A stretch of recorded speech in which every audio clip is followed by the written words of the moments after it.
So, eto na nga mga sangkay. Si Ombudsman Rimulya ay mayroon pong pasabog tungkol po doon sa Davao City.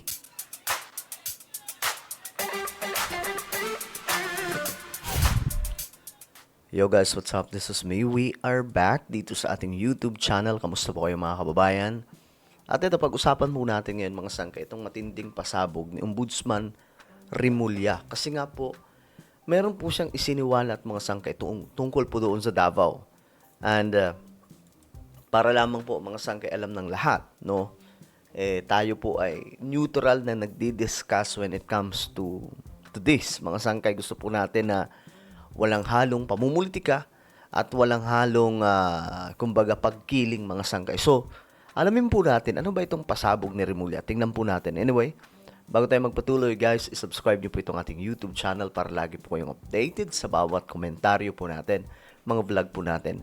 Okay, sa mga nanonood naman po sa Facebook, i-follow niyo po yung ating Facebook page. Okay, so ngayon, ito yon mga sangkay, ito yung balita. Ito yung pasabog. Epicenter daw po ng flood control ang Davao City.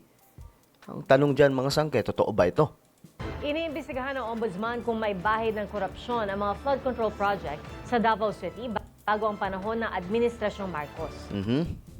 Hamon naman ni Davao City Representative Paulo Duterte sa Ombudsman, ilantad daw ang lahat ng taon, proyekto, at mga pangalang sangkot sa umano'y anomalya. Dito ka din mga sangkay sa mga Duterte, no? Halimbawa sila Pulong Duterte. May sila eh. Kumbaga every time po na nababanggit yung baha sa Davao, ang hamon po nila, imbestigahan nyo para magkaalaman kung anong totoo. Mukhang may hawak po sila eh. Parang may hawak po sila mga sangkay ng isang bagay na hindi po natin alam. Mukhang mukhang mayroon po silang pinapatungkulan dito na gusto po nilang malaman na mismong si PBBM ang makakaalam kung ano itong nangyari doon sa Davao. Saksi, si Bea Pinla.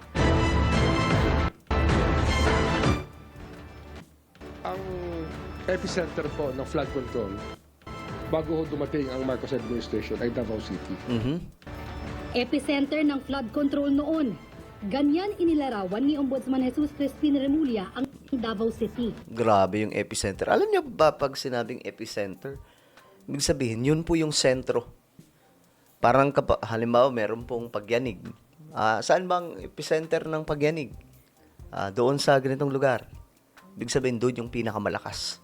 So dito mga sangkay, sinabi ni Remulla na ang epicenter ng flood control before Marcos administration ay ang Davao. So ang ibig sabihin ba, doon sa Davao City ang may pinakamalala? Pero mga sangkay, ewan ko kasi ang pinakamatinding pagbaha, no, kung papansinin po natin, Metro Manila. Pero ang Davao din po, binabaha din po talaga, mga sangkay. Pero ang Metro Manila talagang, di ba, naalala nyo yung Undoy. Talagang grabe po yung, marami pong sumakabilang buhay nun. Tapos kahit po yung panahon ni Duterte, di ba, panahon ni PBBM, grabe pa rin po ang mga pagbaha. So, ang tingin ko dito mga sangkay, pare-parehas lang po talaga eh. Yung mga lugar na, anong tawag dito, kinurap lamang po yung pera na dapat sana doon sa mga proyekto. Kasi, alam nyo, hindi po pangit ang Pilipinas. No? Maganda ang Pilipinas. Pero mas maganda po ito kung ang mga proyekto ay napapagawa po talaga lahat. Ang baluarte ng pamilya Duterte. Humarap si Remulla sa House Appropriations Committee. Kaugnay ng hinihinging mahigit 7 billion peso budget ng kanyang tanggapan para sa taong 2027. Doon, tinanong siya kung iniimbestigahan din ba ang umano'y korupsyon sa flood control project sa nakaraang administrasyon. Davao po yung ecosystem na aming tinutukoy. At kasi doon ho maraming pondo na pumasok daw sa flood control. Hindi lang ho madali talaga. Daw pa siya mga sangkay, no? At inamin po mismo ni Remulla, Ombudsman Remulla, na hindi daw po ganun kadali talaga yung pag-iimbestiga, no? At least mga sangkay malinaw, no? Kung ano man ang totoo dyan, magkaalaman kung halimbawa, kung guilty ang mga Duterte tungkol dyan, kasi sila naman pong humawak ng Davao, then Magbabase po yun sa evidence, no? Well, malalaman po talaga natin dyan, mga sangkay, kung anong totoo. Ecosystem of corruption po mabigat. Mahirap pong pasukin. Mahirap pong Sabi niya, mga sangkay, matindi daw po ang sistema ng korupsyon. mahirap pong pasukin. Mahirap pong kumuha ng impormasyon. Marami hong taong hindi nagsasalita. Pero hindi ko kami tumitigil. Mhm. Hindi nagbigay si Remulla ng halaga kung magkano ang flood control project na pumasok sa Davao City. Pero nilinaw niyang iniimbestigahan pa nila kung may dungis ng korupsyon ang mga flood control project sa Davao. Ayun, yun ang maganda. Malalaman naman kasi yan kung anong totoo eh. Kung may dungis ba ng korupsyon o wala eh. Di ba? Mga sangkay, malalaman at malalaman po yan. So maganda to na may mag-iimbestiga at least. Malalaman po natin kung ano ba talaga yung totoo doon. Kasi kung wala naman pong nangurap, lalabas din po yun sa investigasyon. Flood control, because there's a big budget in the past in Davao City about flood control. That's what I know. Well, we will check out the flood control there.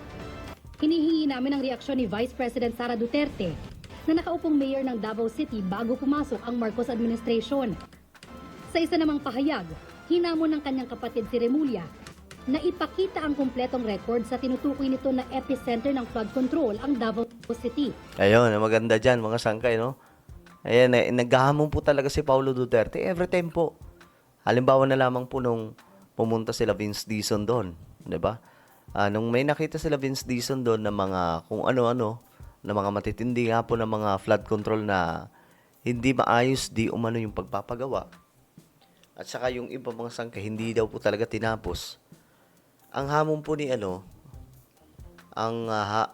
nagsalita si Dizon na mas mabigat.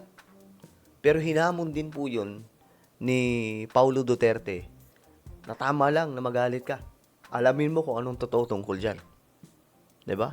At hanggang ngayon naman, wala pa rin po. Wala parang paramdam kung ano ba talaga yung totoo doon. Sabi ni Davao City 1st District Representative Paulo Duterte, ilantad daw lahat ng taon, Yan. lahat ng proyekto, at lahat ng pangalan. Walang pipiliin o exempted. Dagdag ni Representative Duterte, huwag daw magpadalos-dalos sa pagsasalita. At baka masira lang ang kredibilidad ng ombudsman, lalo't nag-iimbestiga pa lamang sila. Pagtitiyak ni Ombudsman Remulla, iimbestigahan din pati ang mga opisyal ng kasalukuyang administrasyon na sangkot umano sa flood control scandal. Ayun. Alam nyo, dito ka din kumbaga masasabi ko rin na okay itong si Remulla. Kasi both side iniimbestigahan po talaga, hindi po yung may kinikilingan na halatang halata. May assurance kayo na kahit involved dito ang secretaries ng kabinete ng Malacanang Yung ngayon.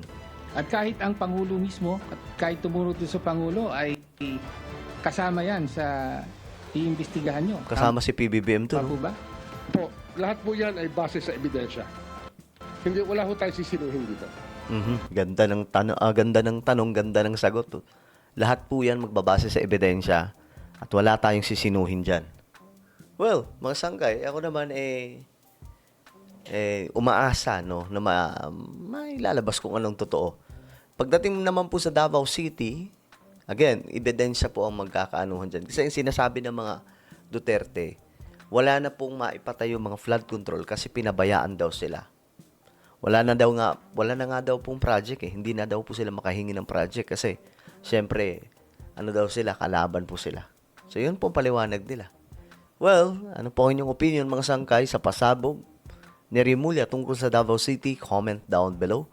Meron tayong YouTube channel. Ito po ay Sangkay Revelation. Hanapin nyo po ito sa YouTube ngayon din. Kapag nakita nyo na, i-click nyo po yung subscribe, i-click ang bell, at i-click nyo po yung all. Ako na po ay magpapaalam. Mag-iingat pong lahat. God bless everyone.